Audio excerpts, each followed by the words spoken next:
Who am I is the title given to a set of questions and answers bearing on self-enquiry.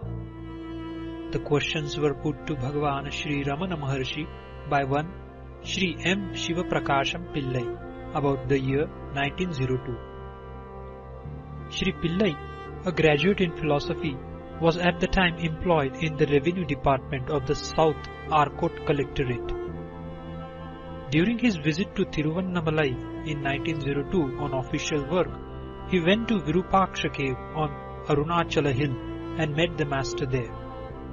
He sought from him spiritual guidance and solicited answers to questions relating to self-enquiry. Who am I? None yar.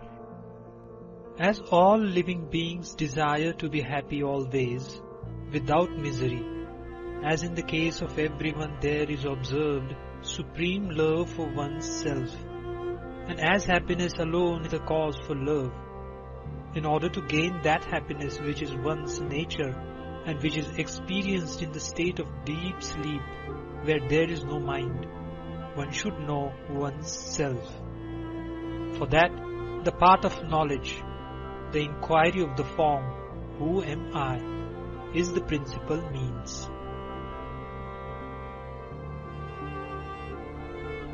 Questioner: Who am I? Maharshi: the gross body which is composed of the 7 humors, that is dhatus, I am not. The 5 cognitive sense organs, that is the senses of hearing, touch, sight, taste and smell, which apprehend their respective objects, that is sound, touch, color, taste and odor, I am not. The 5 cognitive sense organs, that is the organs of speech, locomotion, grasping, excretion and procreation, which have as their respective functions speaking, moving, grasping, excreting and enjoying, I am not. The 5 vital airs, prana, etc., which perform respectively the 5 functions of inbreathing, etc., I am not. Even the mind which thinks, I am not. The nescience too, which is endowed only with the residual impressions of objects, and in which there are no objects and no functionings, I am not. Questioner: If I am none of these, then who am I? Maharshi: After negating all of the above mentioned as not this, that awareness which alone remains, that I am. Questioner: What is the nature of awareness? Maharshi: The nature of awareness is existence, consciousness, bliss. Questioner: When will the realization of the self be gained? Maharshi: When the world which is what is seen has been removed, there will be realization of the self which is the seer. Questioner: Will there not be realization of the self even while the world is there, that is taken as real? Maharshi: There will not be. Questioner: Why? Maharshi: The seer and the object seen are like the rope and the snake. Just as the knowledge of the rope, which is the substrate, will not arise unless the false knowledge of the illusory serpent goes, so the realization of the self, which is the substrate, will not be gained unless the belief that the world is real is removed. Questioner: When will the world, which is the object seen, be removed? Maharshi, when the mind, which is the cause of all cognitions and of all actions, becomes quiescent, the world will disappear. Questioner, what is the nature of the mind? Maharshi, what is called mind is a wondrous power residing in the self. It causes all thoughts to arise. Apart from thoughts, there is no such thing as mind. Therefore, thought is the nature of mind. Apart from thoughts, there is no independent entity called the world. In deep sleep, there are no thoughts and there is no world. In the states of waking and dream, there are thoughts and there is a world also. Just as the spider emits the thread of the web out of itself and again withdraws it into itself, likewise, the mind projects the world out of itself and again resolves it into itself. When the mind comes out of the self, the world appears. Therefore, when the world appears, that is to be real, the self does not appear. And when the self appears, the world does not appear. When one persistently inquires into the nature of the mind will end leaving the self. What is referred to as the self is the Atman. The mind always exists only in dependence on something gross. It cannot stay alone. It is the mind that is called the subtle body or the soul, that is, Jiva. Questioner, what is the path of inquiry for understanding the nature of the mind? Maharshi, that which rises as I in this body is the mind. If one inquires as to where in the body the thought I rises first, one would discover that it rises in the heart. That is the place of the mind's origin. Even if one thinks constantly I, one will be led to that place. Of all the thoughts that arise in the mind, the I thought is the first. It is only after the rise of this that the other thoughts arise. It is after the appearance of the first personal pronoun that the second and third personal pronouns appear. Without the first personal pronoun, there will not be the second and third. Questioner, how will the mind become quiescent? Maharshi, by the inquiry, who am I? The thought, who am I, will destroy all other thoughts. And like the stick used for stirring the burning fire, it will itself in the end get destroyed. Then there will arise self-realization. Questioner, what is the means for constantly holding on to the thought, who am I? Maharshi, when other thoughts arise, one should not pursue them, but should inquire, to whom do they arise? It does not matter how many thoughts arise. As each thought arises, one should inquire with diligence, to whom has this thought arisen? The answer that would emerge would be, to me. Thereupon, if one inquires, who am I? The mind will go back to its source, and the thought that arose will become quiescent. With repeated practice in this manner, the mind will develop the skill to stay in its own source. When the mind that is subtle goes out through the brain and the sense organs, the gross names and forms appear. When it stays in the heart, the names and forms disappear. Not letting the mind go out, but retaining it in the heart is what is called inwardness, that is antarmukha. Letting the mind go out of the heart is known as externalization, that is bahirmukha. Thus, when the mind stays in the heart, the I, which is the source of all thoughts, will go, and the self, which ever exists, will shine.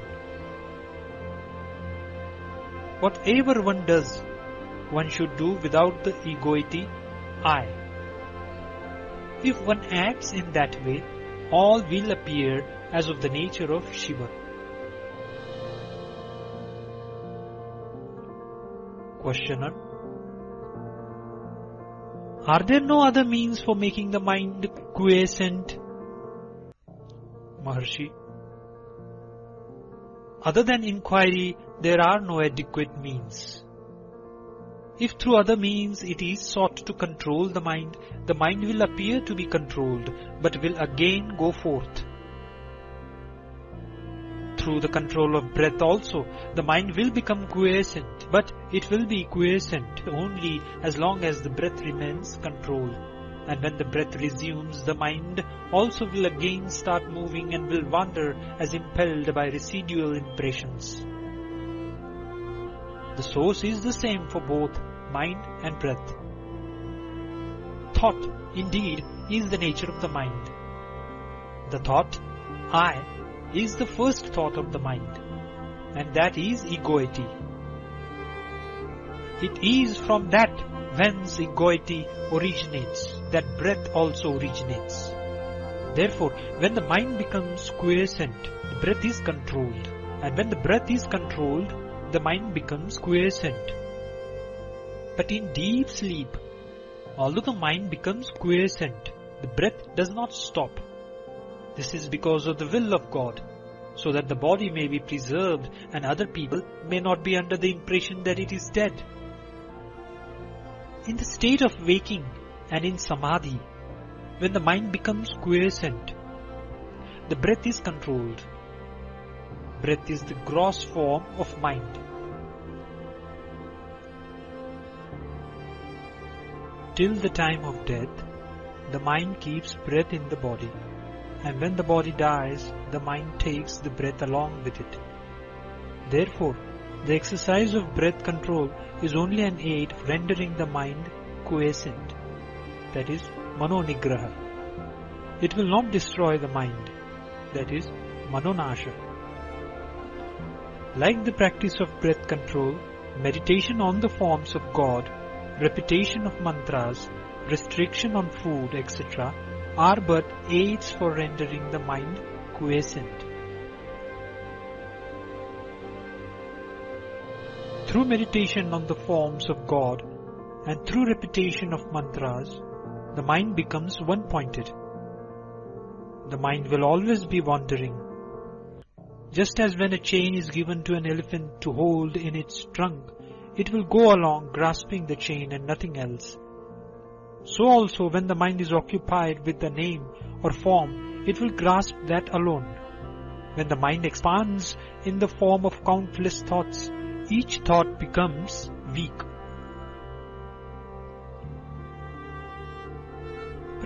But as thoughts get resolved, the mind becomes one-pointed and strong. For such a mind, self-enquiry will become easy. Of all the restrictive rules, that relating to the taking of sattvic food in moderate quantities is the best. By observing this rule, the sattvic quality of mind will increase, and that will be helpful to self-enquiry. Questioner: the residual impressions, that is thoughts, of objects appearing venting like the waves of an ocean, when will all of them get destroyed? Maharshi: as the meditation on the self rises higher and higher, the thoughts will get destroyed. Questioner: is it possible for the residual impressions of objects that come from beginningless time, as it were, to be resolved, and for one to remain as the pure self? Maharshi, without yielding to the doubt, is it possible or not, one should persistently hold on to the meditation on the self. Even if one be a great sinner, one should not worry and weep, "Oh, I am a sinner, how can I be saved?" One should completely renounce the thought, "I am a sinner," and concentrate keenly on meditation on the self. Then one would surely succeed. There are not two minds, one good and the other evil. The mind is only one. It is the residual impressions that are of two kinds, auspicious and inauspicious. When the mind is under the influence of auspicious impressions, it is called good. And when it is under the influence of inauspicious impressions, it is regarded as evil. The mind should not be allowed to wander towards worldly objects and what concerns other people. However bad other people may be, one should bear no hatred for them. Both desire and hatred should be eschewed. All that one gives to others, one gives to oneself. If this truth is understood, who will not give to others? When one's self arises, all arises. When one's self becomes quiescent, all becomes quiescent. To the extent we behave with humility, to that extent there will result good. If the mind is rendered quiescent, one may live anywhere. Questioner: how long should inquiry be practiced? Maharshi: as long as there are impressions of objects in the mind, so long the inquiry, "Who am I?" is required. As thoughts arise, they should be destroyed then and there in the very place of their origin, through inquiry. If one resorts to contemplation of the self unintermittently until the self is gained, that alone would do. As long as there are enemies within the fortress, they will continue to sally forth. If they are destroyed as they emerge, the fortress will fall into our hands. Questioner: what is the nature of the self? Maharshi: what exists in truth is the self alone. The world, the individual soul, and God are appearances in it. Like silver in mother of pearl, these three appear at the same time and disappear at the same time. The self is that where there is absolutely no I, thought. That is called silence. The self itself is the world. The self itself is I. The self itself is God. All is Shiva, the self. Questioner: is not everything the work of God? Maharshi: without desire, resolve, or effort, the sun rises, and in its mere presence the sunstone emits fire. The lotus blooms, water evaporates, people perform their various functions and then rest. Just as in the presence of the magnet the needle moves, it is by virtue of the mere presence of God that the souls governed by the three cosmic functions or the fivefold divine activity perform their actions and then rest, in accordance with their respective karmas. God has no resolve, no karma attaches itself to Him. That is like worldly actions not affecting the sun, or like the merits and demerits of the other four elements not affecting all pervading space. Questioner: of the devotees, who is the greatest? Maharshi: he who gives himself up to the self, that is God, is the most excellent devotee. Giving oneself up to God means remaining constantly in the self without giving room for the rise of any thoughts other than that of the self. Whatever burdens are thrown on God, He bears them. Since the supreme power of God makes all things move, why should we, without submitting ourselves to it, constantly bury ourselves with thoughts as to what should be done and how, and what should not be done and how not? We know that the train carries all loads. So after getting on it, why should we carry our small luggage on our head to our discomfort, instead of putting it down in the train and feeling at ease? Questioner: what is non-attachment? Maharshi: as thoughts arise, destroying them utterly without any residue in the very place of their origin is non-attachment. Just as the pearl diver ties a stone to his waist, sinks to the bottom of the sea, and there takes the pearls, so each one of us should be endowed with non-attachment, dive within oneself and obtain the self-pearl. Questioner: is it not possible for God and the Guru to effect the release of a soul? Maharshi: God and the Guru will only show the way to release. They will not by themselves take the soul to the state of release. In truth, God and the Guru are not different. Just as the prey which has fallen into the jaws of a tiger has no escape, so those who have come within the ambit of the Guru's gracious look will be saved by the Guru and will not get lost.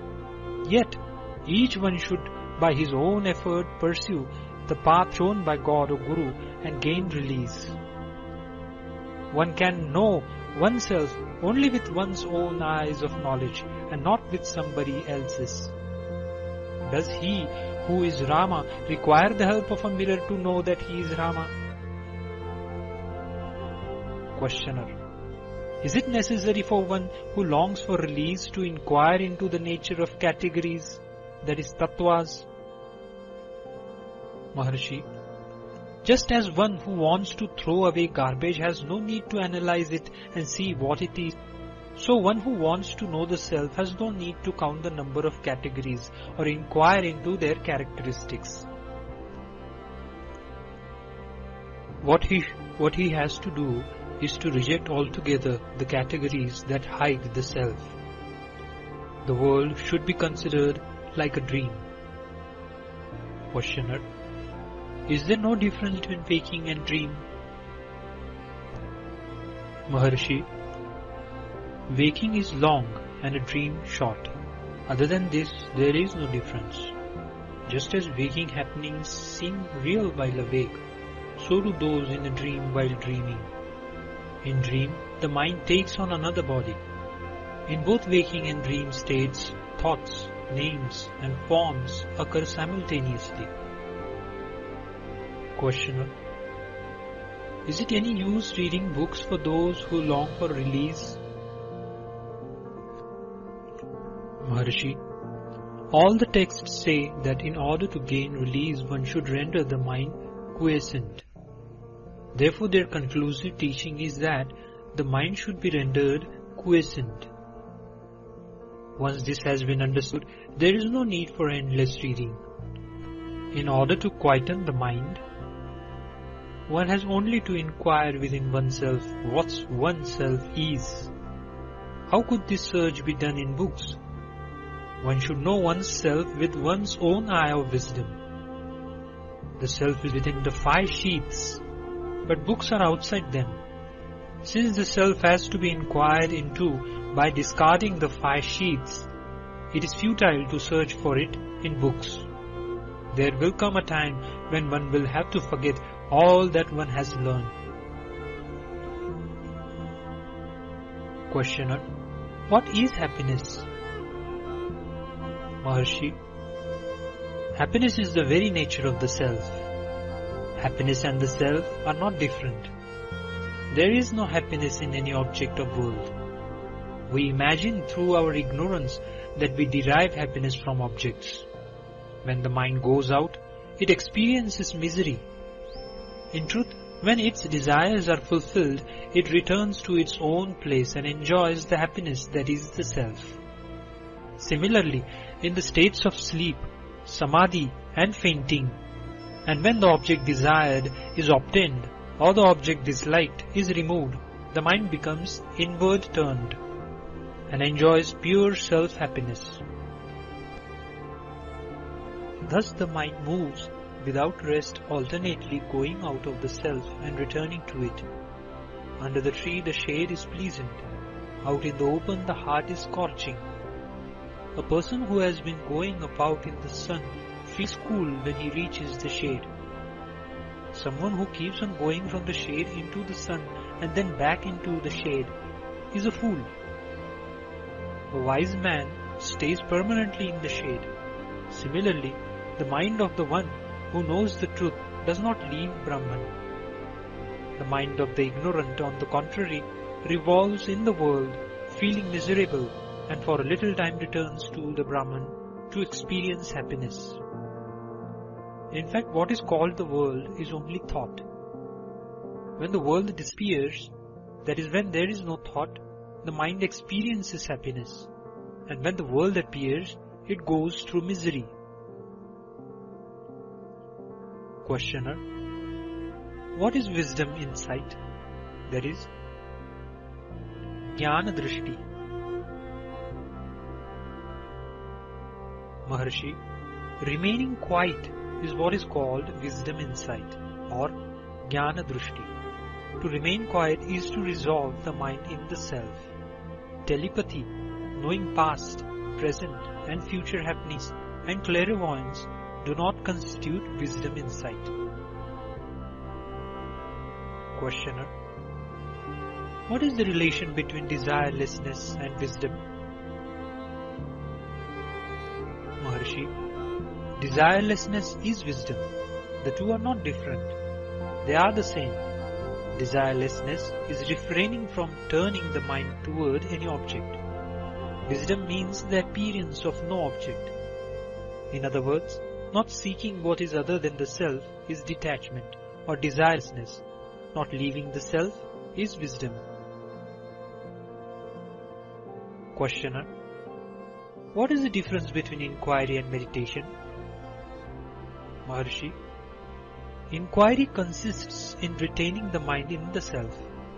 Meditation consists in thinking that one's self is Brahman, existence, consciousness, bliss.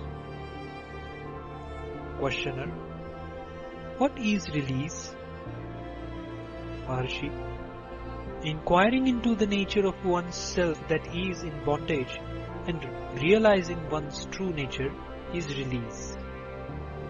Tat Sat Sri Ramana Arpanamastu.